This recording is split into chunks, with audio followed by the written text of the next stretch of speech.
क्या कभी आपने सोचा है कि खुशियों से गूंजता एक घर सिर्फ कुछ घंटों में मातम के सन्नाटे में कैसे बदल सकता है? क्या कभी ऐसा हो सकता है कि रात तक जो चेहरे हंसी से भरे हों वही सुबह एक ऐसी खामोशी में खो जाएं जिसे शब्दों में बयां करना नामुमकिन हो? और क्या किसी इंसान की मुस्कान के पीछे इतना गहरा राज छिपा हो सकता है जो अंधेरी रात में उसे एक ऐसे फैसले तक ले जाए जहां से लौटना संभव ही ना हो? नमस्कार, आप देख रहे हैं निर्भय रिपोर्टिंग। आज हम आपको एक ऐसी घटना के बारे में बताने जा रहे हैं जो सिर्फ एक खबर नहीं है, बल्कि एक ऐसा रहस्य है जिसने पूरे इलाके को सोचने पर मजबूर कर दिया है। एक ऐसा मामला जहां हर जवाब के पीछे एक नया सवाल खड़ा हो जाता है, जहां सच्चाई अभी भी कहीं धुंध में छिपी हुई है। ये कहानी है उत्तर प्रदेश के एक शांत से गांव की, जहां जिंदगी अपनी रफ्तार से चल रही थी, जहां लोग एक दूसरे को नाम से नहीं रिश्तों से पहचानते थे, जहां त्योहार सिर्फ परंपरा नहीं बल्कि भावनाओं का उत्सव होते हैं। तारीख थी 27 मार्च 2026, दिन शुक्रवार। पूरा इलाका रामनवमी के पावन पर्व में डूबा हुआ था। मंदिरों में घंटियों की आवाज गूंज रही थी, महिलाएं मंगल गीत गा रही थीं, बच्चे इधर उधर दौड़ रहे थे और हर चेहरे पर एक अलग ही खुशी थी। गांव के बाहरी हिस्से में स्थित शीतला माता के मंदिर पर खास कार्यक्रम चल रहा था। लोग नेजा चढ़ा रहे थे, अपने परिवार की खुशहाली के लिए प्रार्थना कर रहे थे। इसी गांव में एक परिवार रहता था, बिल्कुल आम, बिल्कुल सामान्य, जैसा हर गांव में होता है। इस परिवार की जिम्मेदारी उठाते थे पुष्पेंद्र कुमार, जो अपने घर से दूर राजस्थान के बीकानेर में काम करते थे। एक पिता जो अपने बच्चों के भविष्य के लिए अपने घर से दूर रहने की मजबूरी को सह रहा था। घर पर उनकी पत्नी सोनी रहती थी, करीब 32 साल की, एक जिम्मेदार माँ, एक समझदार बहू, जिसने अपने परिवार को हमेशा संभाल कर रखा। उसी घर में रहता था एक और सदस्य, अखिलेश कुमार, रिश्ते में देवर, एक नौजवान अविवाहित जो उसी घर में बड़े हुए थे। गांव में देवर भाभी का रिश्ता हमेशा से हंसी मजाक और सम्मान का मिश्रण माना जाता है, और इस घर में भी सब कुछ बिल्कुल वैसा ही दिखता था। उस दिन सुबह पूरा परिवार मंदिर गया, पूजा की, प्रसाद चढ़ाया और खुशियों के साथ घर लौटा। किसी को नहीं पता था कि ये दिन उनकी जिंदगी का आखिरी सामान्य दिन बनने वाला है।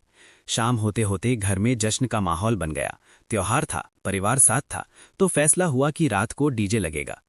गांव की उस शांत रात में, जब बाकी घरों में सन्नाटा था, इस घर में संगीत गूंज रहा था। रात के करीब 8 बजे डीजे की तेज धुनों पर सब लोग नाच रहे थे। और यहीं से शुरू होती है इस कहानी की सबसे अजीब, सबसे उलझी हुई परत। एक वीडियो जो बाद में वायरल हुआ, उसमें दिखता है अखिलेश पूरे जोश में नाचते हुए और उनके साथ सोनी पीली साड़ी में, मुस्कुराते हुए, बेफिक्र। दोनों के चेहरे पर ऐसी खुशी थी जैसे दुनिया में कोई चिंता ही ना हो। पर सवाल ये है, क्या वो सच में खुश थे या वो सिर्फ दिखावा था, एक आखिरी जश्न? रात बढ़ती गई, संगीत चलता रहा, हंसी गूंजती रही। करीब 11 बजे डीजे बंद हुआ और सब अपने अपने कमरों में सोने चले गए। अब घर में वही सन्नाटा था जो हर रात होता है। लेकिन उस रात का सन्नाटा सामान्य नहीं था।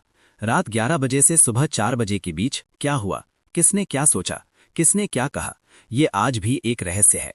धीरे धीरे रात के किसी पहर सोनी और अखिलेश चुपचाप अपने कमरे से निकले, घर की चौखट पार की और गांव की उस पगडंडी की ओर बढ़ गए जो खेतों की तरफ जाती थी। क्या वो पहले से तय था या अचानक लिया गया फैसला? हर कदम उन्हें एक ऐसे मोड़ की तरफ ले जा रहा था जहां से वापसी संभव नहीं थी। सुबह का समय करीब 4 या 5 बजे कुछ ग्रामीण अपने खेतों की ओर जा रहे थे। हल्की धुंध, ठंडी हवा और उसी के बीच एक नज़र जामुन के पेड़ पर पड़ी और फिर सब कुछ बदल गया। पेड़ की एक डाल से 2 शरीर लटके हुए थे, एक ही साड़ी, एक ही फंदा, और वो साड़ी वही पीली साड़ी थी जो रात को जश्न का हिस्सा थी। ये दृश्य देखकर गांव में चीखें गूंज उठी। कुछ ही मिनटों में पूरा गांव वहां जमा हो गया। जो घर रात को हंसी से गूंज रहा था, अब सिर्फ रोने की आवाज थी। परिवार के लोग सदमे में थे, कोई कुछ समझ नहीं पा रहा था। सबके मन में एक ही सवाल था, आखिर क्यों? रात तक सब ठीक था, कोई झगड़ा नहीं, कोई तनाव नहीं, फिर ऐसा क्या हुआ? पुलिस को सूचना दी गई, टीम मौके पर पहुंची, जांच शुरू हुई। फॉरेंसिक टीम हर चीज को बारीकी से देख रही थी। लेकिन जितनी जांच बढ़ती जा रही थी, उतने ही सवाल भी बढ़ते जा रहे थे। गांव में चर्चाएं शुरू हो गईं, लोग बातें करने लगे। कुछ कह रहे थे दोनों के बीच रिश्ता था, कुछ कह रहे थे परिवार का दबाव था, कुछ का मानना था सच्चाई अभी सामने नहीं आई है। लेकिन असली सवाल ये है, क्या सच इतना आसान होता है जितना दिखता है?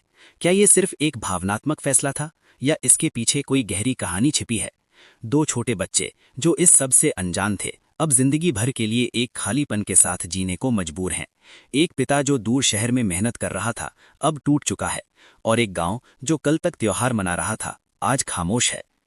ये कहानी सिर्फ दो लोगों की नहीं है, ये कहानी है उस खामोशी की जो हमारे समाज में मौजूद है, जहां लोग अपनी बात कह नहीं पाते, जहां डर रिश्तों से बड़ा हो जाता है, जहां सच अक्सर छिपा रह जाता है। तो आखिर उस रात क्या हुआ था? क्या वो एक आखिरी जश्न था या एक शुरुआत, एक अंत की? ये सवाल अभी भी खुला है, और शायद जब तक सच्चाई सामने नहीं आती ये सवाल हर किसी के मन में गूंजता रहेगा। आप क्या सोचते हैं? क्या ये सिर्फ एक भावनात्मक कदम था या इसके पीछे कोई ऐसा सच है जो अभी सामने नहीं आया? अपनी राय हमें कमेंट में ज़रूर बताएं। अगर आपको ये कहानी सोचने पर मजबूर कर गई हो तो इस वीडियो को लाइक करें, और ऐसे ही सच्ची और रहस्यमयी कहानियों के लिए निर्भय रिपोर्टिंग को सब्सक्राइब करना बिल्कुल ना भूलें।